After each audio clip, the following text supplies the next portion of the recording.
Bom, seja muito bem-vindo a esse vídeo. Meu nome é Nicolas e para esse vídeo eu vou estar introduzindo vocês à vida, porque eu não posso falar que todo mundo gosta de Deus, mas todo mundo gosta de viver. Se alguém quer morrer, não quer morrer, quer matar alguma coisa. E hoje eu vou ensinar a matar o seu pecado. Hoje eu vou ensinar você a reconhecer o que tem de errado com a vida. E eu sei, muita gente já se perguntou o que tem de errado com a vida, muita gente tem procurado sabedoria e às vezes você só tá investindo no lugar errado. Às vezes você está procurando algo mais complexo, um livro com uma estrutura diferente, mas a gente tem aqui a própria palavra de Deus que não está bem iluminada porque uma abajur não está bem iluminando.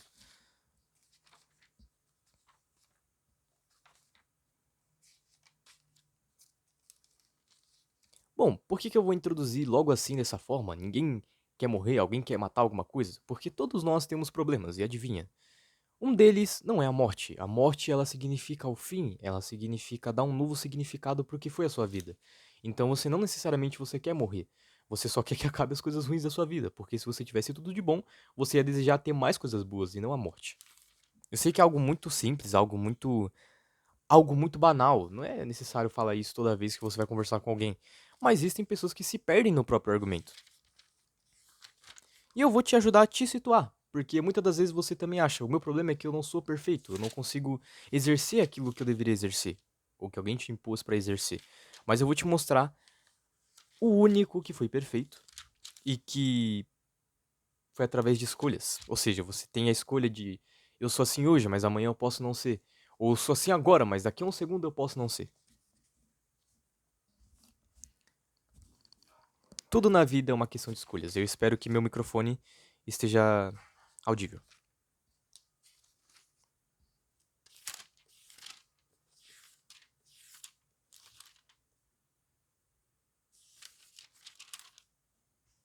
Bom, a primeira coisa que a gente tem na vida é a tentação. A primeira coisa que a gente se depara quando a gente acorda é a tentação. Vamos supor, no meu caso, o que eu devo fazer agora pra me dar melhor lá no futuro é estudar, é progredir. E o que me dá vontade de fazer? Eu tô aqui em frente ao computador. O que me dá vontade de fazer é jogar jogo de futebol. Isso já é uma tentação, porque a longo prazo isso pode não matar ninguém. Ou sei lá, se eu não me tornar um estudante, talvez eu tenha que matar alguém pra roubar. Não, isso aí ficou meio estranho. É, mas assim, o que eu quis dizer, o importante realmente é que a tentação, ela não só vem como uma mulher de vestido vermelho e que fala assim, venha, se deite comigo. Muitas das vezes não é essa a questão. Às vezes a sua questão não é uma mulher, não é um homem, mas é a sua própria vontade, o seu próprio desejo. E as tentações, elas vêm de acordo com aquilo que nós suportamos e de acordo com aquilo que nós queremos também. Então, poxa, eu não sou fã de vôlei. Se você me chamar pra jogar vôlei num sábado onde eu tenho que estudar, eu não vou ir jogar vôlei, mano, porque eu não gosto de jogar vôlei. Agora, se você me chamar pra jogar futebol, no dia que eu tenho que fazer alguma coisa importante, você fala assim: ah, vamos jogar bola, vamos jogar basquete. Ah, vamos jogar online aí, mano, entra aí na call. Mano, eu vou me sentir muito mais tentado. Eu posso estar além da Bíblia, mas eu vou me sentir tentado a querer, porque eu falo, pô, eu não tô sempre com meus amigos, não é sempre que meus amigos vão. Então eu vou querer o quê? Deixar de fazer o que eu tô fazendo agora, deixar de estar gravando um vídeo pra ir fazer o que a minha carne tem vontade de fazer. Então, por que isso é tão importante da gente entender? Bom, a primeira coisa é que ser falho não é só a partir do momento em que seu coração desejou algo, a partir do momento que você pensou, mas a partir do momento onde você não lutou contra isso. Bom, acredito que todos aqui saibam quem é o nosso Senhor Jesus Cristo.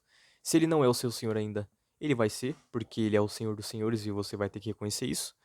Mas é só uma forma de expressar o quão bom, quão grandioso ele é. Inclusive, não é certo impor a vocês isso, mas eu sei que ele é o Senhor dos Senhores e por isso eu falo com todo respeito que ele realmente é. Tá bom, vamos falar um pouco sobre a palavra de Deus, né? Então a gente tem aqui na Bíblia, King James. Olha a minha Bíblia. Ah, agora deu pra ver um pouquinho dela. Calma aí. Bom, aqui não dá pra mostrar e tudo mais, porque essa iluminação que eu fiz ficou bem legal pro. Não sei se tá muito escuro também, mas eu gostei assim. Jesus é tentado pelo diabo. Jesus foi então conduzido pelo Espírito ao deserto para ser tentado pelo diabo. Depois de jejuar 40 dias e 40 noites, teve fome. O tentador aproximou-se de O tentador aproximou-se então dele e disse: Se tu és o filho de Deus, manda que estas pedras se tornem pães. Jesus, porém, afirmou-lhes: Está escrito: Nem só de pão viverá o homem, mas de toda a palavra que sai da boca de Deus. Então o diabo conduziu à cidade santa e colocou-o sobre a parte mais alta do templo e desafiou-lhe: Se tu és o filho de Deus, joga-te daqui para baixo, pois está escrito: Aos seus anjos dará ordem a teu respeito, e com as mãos eles te sustentarão, para que jamais tropeces em alguma pedra. Contestou-lhe Jesus: Também está escrito: Não tentará o Senhor teu Deus. Tornou o diabo a levá-lo, agora para um monte muito alto, e mostrou-lhe todos os reinos do mundo em todo o seu esplendor. E propôs a Jesus: Tudo isso te darei se, prostrado, me adorares.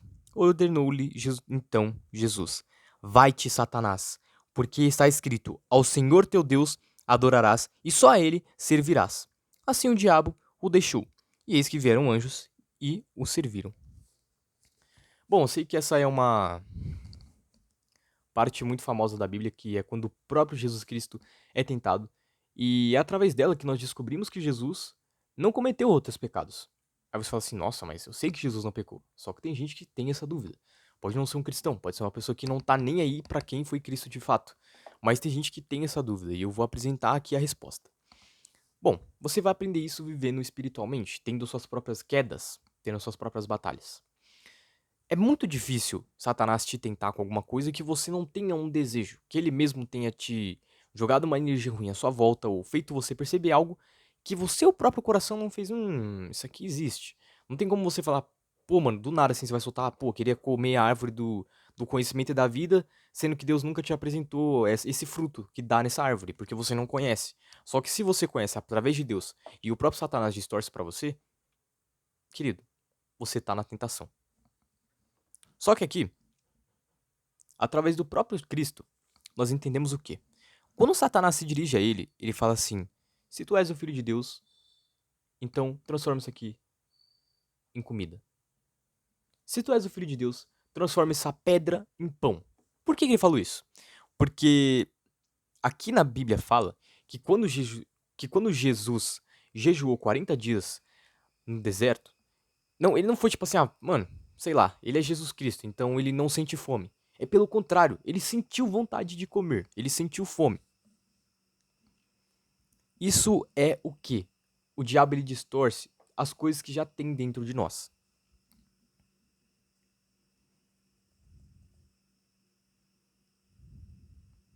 Então não é que ele não sabe: Jesus não é o filho de Deus. Porque são coisas diferentes. Ele sabe que ele te conhece. Sim, ele te conhece. Porque ele sabe que se você colocar uma mulher imoral, uma mulher insensata na sua vida, na sua frente, se fosse literalmente agora, num momento de tentação, onde você está sozinho, num quarto como estou agora, você provavelmente cederia. Por quê? Porque ele conhece o desejo do teu coração. Ele não podia fazer a mesma coisa com Cristo. Por quê? Porque Cristo nunca cedeu aos desejos carnais. Então ele entendia uma coisa: Jesus é um ser espiritual. Agora eu vou discernir se ele é bom ou se ele é ruim. Porque Satanás ele é ruim. Então se você oferecesse todos os tronos do mundo para ele e faça: só você me adorar que eu vou te dar, igual ele falou para Jesus, ele, se fosse o próprio coisa ruim no lugar de Jesus, ele aceitaria. Por quê? Porque ele é ruim. Esse é o desejo do coração dele. Só que agora, ele testando Cristo, ele não esperava ser rebatido da forma como foi. Para ter tanta autoridade para falar: vai-te, Satanás, para você entender como Jesus era poderoso só na forma dele falar, ou quando ele diz: não tentarás o Senhor teu Deus. Irmão, não é qualquer pessoa que tem esse tipo de sabedoria. Salomão se rendeu aos prazeres do mundo, se rendeu aos prazeres da carne, do dinheiro, das mulheres, e era um homem com muita sabedoria. Jesus não é só um cara com muita sabedoria, irmão. Ele não é só um cara que vem atrás de nós e nos fala: eis que estou à porta e bato. Não é só sobre isso, mano. Jesus, ele é tudo. E por que que Então por que que eu tenho que falar sobre isso, sendo que todo mundo já deve saber sobre isso? Sendo que a maioria já deve conhecer. Porque a gente não conhece, mano. A gente não liga de verdade pra isso. Quando a gente entende que ele foi espírito em carne, literalmente, isso muda a nossa percepção sobre a vida, a forma como nós somos controlados pelos nossos impulsos. E você vai dizer: eu tenho livre-arbítrio para negar Deus, eu tenho livre-arbítrio para dizer não, mas você não tem. O que você tem é um bom Deus que permite que você diga não para ele. E são coisas completamente diferentes, porque há no mundo quem não tem esse direito. Os mortos, eles não têm direito de nada, porque já se foi a vida deles. Então não tem como você afirmar pra mim: eu sou completamente livre. Não, você não é.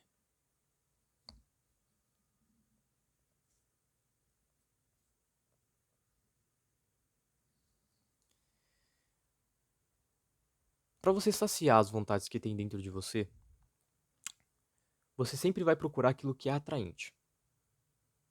Isso vai em namoro, vai em família, vai em carro, vai, que nem eu falei, videogame, vai em esporte, vai em si mesmo. A vaidade pessoal que a gente tem de se olhar no espelho e falar: pô, tô bonito, tô feio, e etc.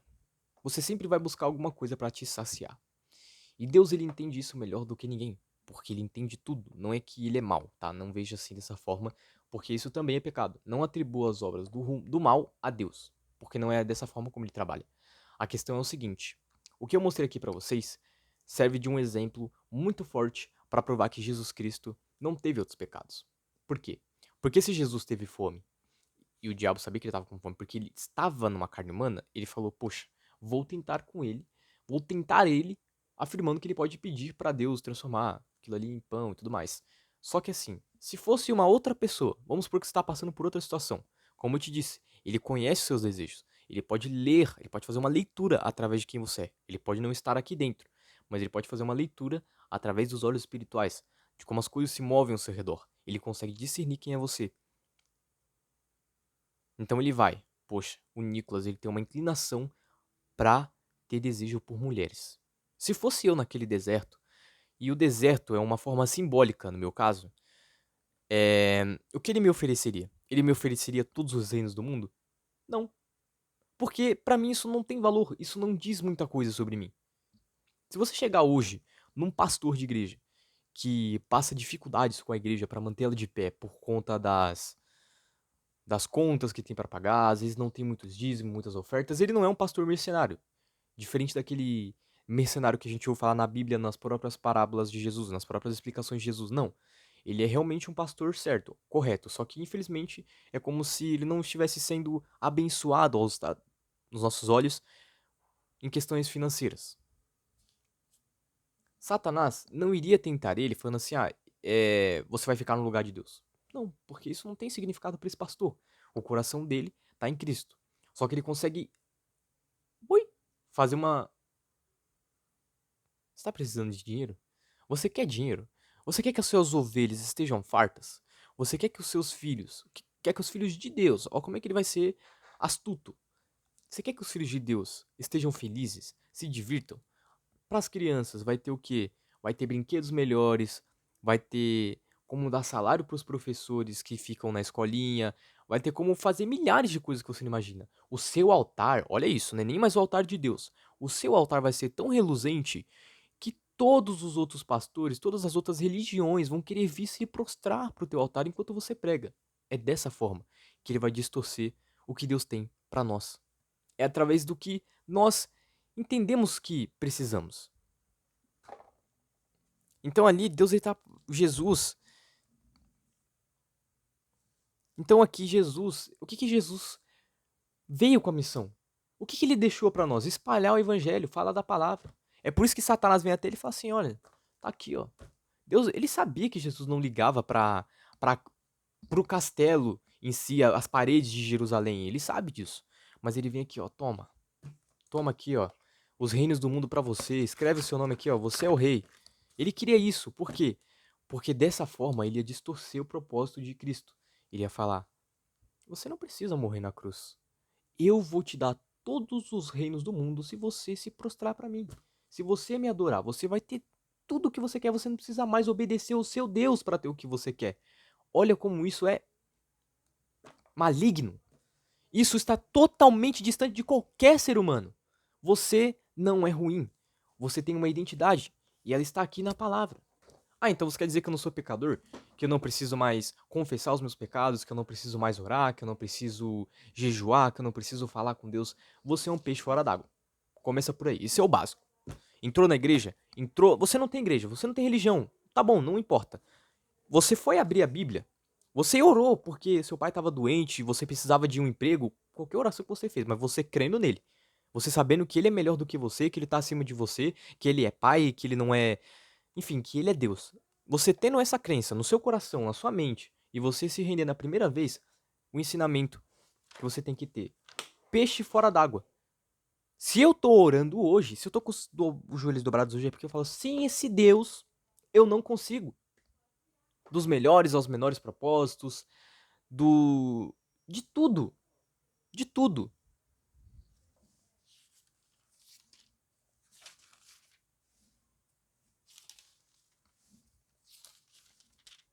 E se você já tá há muito tempo orando, lendo, se dedicando, passa isso pro próximo, como eu tô fazendo agora.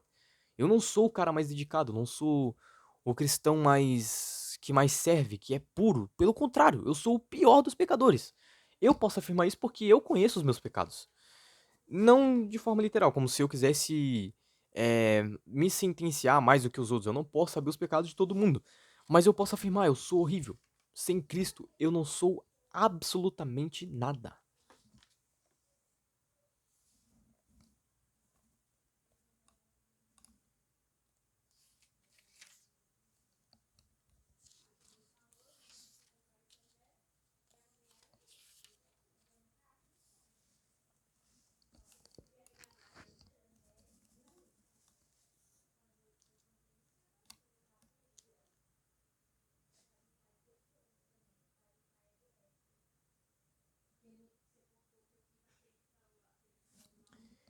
E para edificar ainda mais todos nós, Cristo, ele tem uma mensagem muito importante.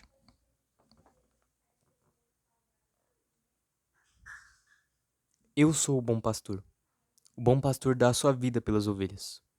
O mercenário, que não é pastor, a quem as ovelhas pertencem, vê a aproximação do lobo, abandona as ovelhas e foge.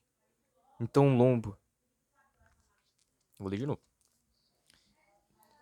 Em, eu vou ler aqui em João, tá? É, bom, eu vou ler um versículo de João 10. E vamos lá. A partir do João 10, no versículo 11. Eu sou o bom pastor. O bom pastor dá a sua vida pelas ovelhas. O mercenário, que não é pastor, a quem as ovelhas pertencem, vê a aproximação do lobo, abandona as ovelhas e foge. Então, o lobo as apanha e dispersa o rebanho. O mercenário foge porque é o mercenário e não tem zelo pelas ovelhas. Eu sou o bom pastor, conheço as minhas ovelhas e sou conhecido por elas. Assim como o Pai me conhece, eu conheço o Pai, e entrego a minha vida pelas ovelhas. Ainda tem outras ovelhas que não são deste aprisco, as quais devo da mesma maneira trazer. Elas ouvirão a minha voz, e haverá um rebanho, e haverá um só rebanho e um pastor. Por esse motivo o Pai me ama, porque eu entrego a minha vida para retorná-la. Ninguém a tira de mim. Antes, eu a entrego de espontânea vontade. Tenho poder para entregá-la e poder para retorná-la. Esse é o mandamento que recebi de meu Pai. Não é que Cristo ele não tem o poder para sanar suas dúvidas. Não é que Cristo ele não tem o poder para mudar sua situação. Mas essa é a palavra. A palavra ela vivifica. A lei, a letra ela mata, porque a lei ela não fala diretamente qual é a solução, aonde está o perdão, a remissão dos seus pecados. Mas é através das escrituras, da lei, onde você encontra a própria lei, a própria sabedoria e o próprio Deus te perdoando, dizendo: escute-me. O que você diz? Escute-me o quê? escute-me. Porque quando você ouve a minha voz, você vem até mim. Quando você ouve a minha voz, você sabe onde eu estou. Só que quando você ouve o rugir do lobo, quando você só se importa. Talvez o seu caso não seja um lobo. Talvez nesse caso o lobo seja você mesmo. Você se permite se esconder e não vai atrás da palavra de Deus, você não se rende verdadeiramente. Mas não é isso que Deus te chamou. Deus te chamou para você fazer parte do rebanho dele. Então, ser somente uma ovelha não te define. Isso é fato. Porque você também é imagem e semelhança de Cristo. Mas, por mais que a sua identidade não esteja em ser uma ovelha,